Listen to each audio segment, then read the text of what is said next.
पिंपरी चिंचवडमध्ये शरद पवारांच्या राष्ट्रवादीला धक्का बसणार आहे, कारण भोसरी विधानसभेसाठी तुतारी फुंकलेले अजित गव्हाणे पिंपरी चिंचवड महापालिका निवडणुकीसाठी घड्याळ हाती बांधणार आहेत.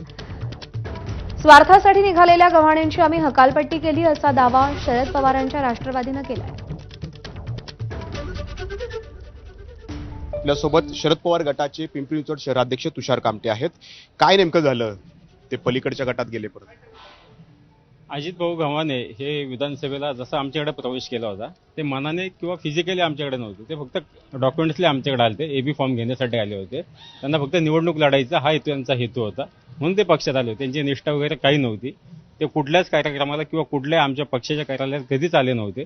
आणि त्यांनी आता झालेला वर्धापन दिन असेल किंवा दादांशी त्यांचा संबंध असतील म्हणून त्यांची कालच मी पक्षातून हकालपट्टी केलेली आहे. काल तुम्ही केली, मग इतके दिवस कशाची वाट आपण पाहत होतो? कारण तुम्हाला जाणवत होतं की ते कुठल्याच कार्यक्रमाला येत नाहीत. याबद्दलची काही तक्रार पण आपण वरती केली होती का? त्यांच्या प्रवेशाची तारीख आल्यानंतर आपण हकालपट्टी केली? नाही, प्रवेशाची तारीख असं म्हणता यायचं नाही. आम्हाला विश्वास होता अजित भाऊ गव्हाणे ज्यांना साहेबांनी एवढं दिलं, ज्या पक्षात त्यांनी एवढं वर्ष काम केलं, त्यांनी त्यांची दखल घेतली नाही. पण माननीय पवार साहेब यांनी त्यांना तिकीट दिलं. 1,49,000 लोकांनी त्यांना मतदान केलं.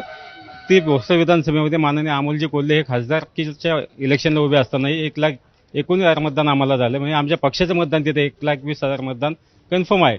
फक्त 19,000 मतदान हे अजित भाऊ गव्हाणे यांनी एक्सेस मतदान घेतलेलं आहे. म्हणून पक्षाची ताकद तिथं होती, ते अजित भाऊ गव्हाणेंचं मतदान नव्हतं. हा आमचा त्याच्यावर ठाम आहे.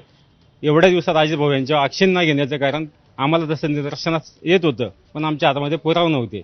पण काल जेव्हा त्यांनी आमच्यातील काही लोकांना, निष्ठावंत लोकांना फोन लावून अजित पवार गटात या असं सांगत होते आणि त्यांच्याच लोकांनी, आता हे पंकज भालेकरांचा हे असेल